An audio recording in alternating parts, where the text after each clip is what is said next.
The Rohingya crisis has been documented by the Bangladesh government, UNHCR, and many other global institutions as ethnic cleansing.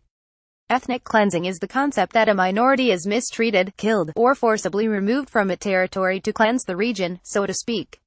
This is evidently forbidden by overflowing number of international human rights treaties and instruments.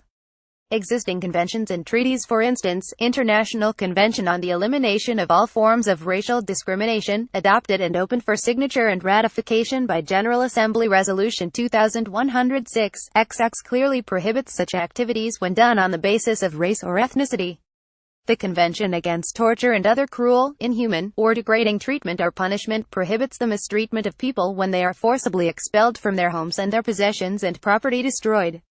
International Covenant on Economic, Social and Cultural Rights, adopted and opened for signature, ratification, and accession by General Assembly Resolution 2200/21 also speaks of prohibition of such immoral activities.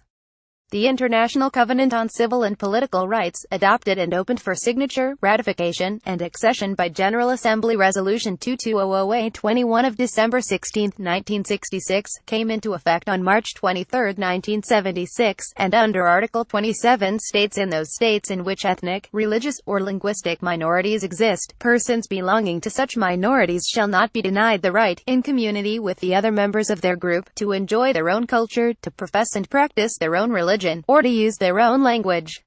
Ethnic cleansing means the infringement of the right to life, the right to housing and food, in violation to the aforementioned treaties, and many more. From this aspect, international human rights law is clearly engaged, but Myanmar is not party to either the ICCPR, ICESCR, UNCAT, nor the Race Convention, although aspects of the rights in question are part of the corpus of customary international law.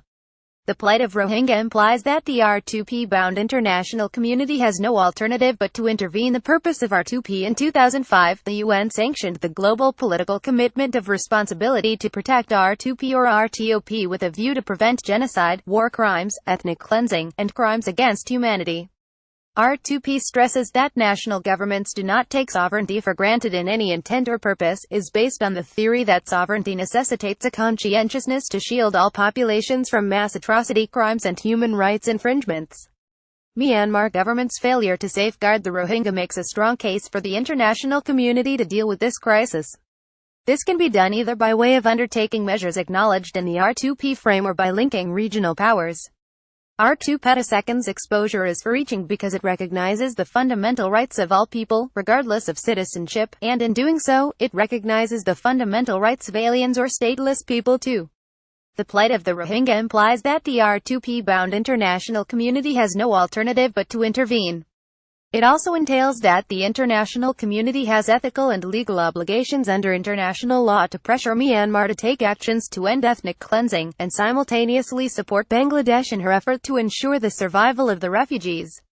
To invoke the right to protect R2P in Myanmar, the international community needs proof of all or any one of the four atrocities among ethnic cleansing, crimes against humanity, war crimes, or genocide.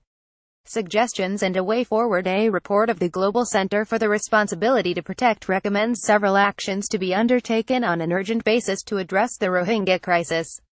It suggests that the UN Security Council immediately adopt a resolution to tackle the ongoing mass murder in Myanmar, through imposing an arms embargo and targeted sanctions directed at senior military officers in command in the key forces in ethnic cleansing in Myanmar. Individual governments and regional organizations should also impose targeted sanctions and discontinue all bilateral aids and training programs with Myanmar's security forces. The Myanmar authorities should allow the UN Human Rights Council-mandated fact-finding mission to go into Rakhine State and expeditiously implement the recommendations of the Advisory Commission led by former UN Secretary-General Kofi Annan. The authorities should also permit humanitarian and human rights organizations unimpeded right of entry to susceptible populations in Rakhine, Kachin, and Shan states. The government of Myanmar must revoke or amend all laws and regulations that methodically discriminate against Rohingya and other minorities in Myanmar, including the protection of race and religion laws and the 1982 citizenship law. The government should undertake adjoining steps towards building a more general society in which the rights of Myanmar's diverse populations are protected. Evidence strongly indicates that the Myanmar government has failed in its duty to protect her own population, a duty it has acknowledged and accepted in the World Summit 2005 and in the General Assembly Interactive Dialogue in 2009. Therefore, this article is aimed at presenting the proposition that due to the Myanmar government's failure, the duty to protect the Rohingya falls on the international community. Thus, it is crucial that the international community makes the Myanmar government understand the consequence of this atrocity and to seriously treat its population in accordance with the standard of international human rights law. It is hoped that a long-term resolution of the Rohingya crisis can be achieved with the combined efforts of the government of Myanmar and the international community. Rohingya have been suffering for long. In spite of their contributions to the economy and society of Myanmar, their origin, ethnicity, and identity have been questioned. The Myanmar government categorizes them as illegal Bengali immigrants. Now, after the latest influx of Rohingya into Bangladesh starting from August 2017, the government of Bangladesh has not recognized them as Rohingya refugees from Myanmar, instead identifying them as forcibly displaced Myanmar citizens.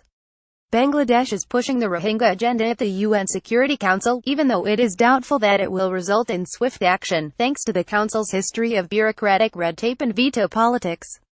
Nevertheless, there can be a sliver of hope.